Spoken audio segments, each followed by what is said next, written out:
किस्सा भारत के मशहूर बल्लेबाज सुनील गावस्कर का है, जब उन्होंने मैदान के बाहर भी अपने हीरो होने का सबूत दिया। 1993 का वाकया है। मुंबई खौफनाक दंगों में जल रहा था।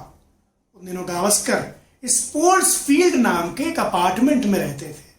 यहाँ उनके साथ कई और क्रिकेटर भी रहते थे, जैसे अजीत वाडेकर, दिलीप वेंगसरकर, एकनाथ सोलकर, बापू नाडकर्णी वगैरह। एक दिन गावस्कर अपनी बालकनी पर खड़े थे। अचानक उनकी नजर ने एक खौफनाक मंजर देखा। सामने सड़क पर एक हिंसक भीड़ टैक्सी में सवार एक परिवार की जान लेने पर आमादा थी। गावस्कर ने देखते ही चिल्लाकर भीड़ को रुकने के लिए कहा।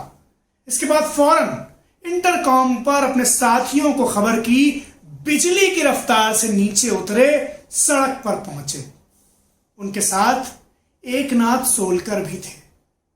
गावस्कर जाकर उस टैक्सी और भीड़ के बीच में चट्टान की तरह से खड़े हो गए। उन्होंने भीड़ से पीछे हटने को कहा। भीड़ नहीं हटी। गावस्कर दहाड़े कि परिवार को नुकसान पहुंचाने से पहले उन पर हमला करना होगा।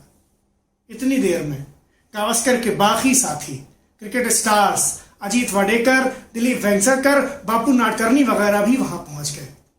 अब भीड़ ने जो अपने सामने इतने बड़े क्रिकेट सितारों को गुस्से में देखा और सबसे ऊपर गावस्कर को देखा इन आतिशी तेवरों के साथ, तो भीड़ पीछे हटी और आखिरकार वहां से वापस चली गई।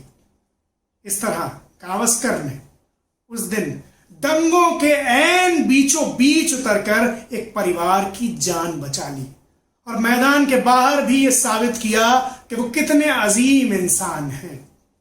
मीडिया और आम लोगों ने सुनील गावस्कर के इस साहस की बहुत सराहना की।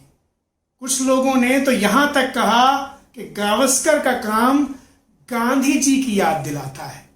गावस्कर की तुलना गांधी जी से की गई उस दिन, क्योंकि गांधी जी भी बंटवारे में दंगों के दौरान इसी तरह सड़क पर उतर जाते थे और लोगों की जान बचाते थे। मगर सबसे खास बात उस दिन सुनील गावस्कर के बेटे रोहन गावस्कर ने कही। रोहन गावस्कर ने कहा कि यह सिर्फ साहस नहीं था, यह एक विशेष साहस था।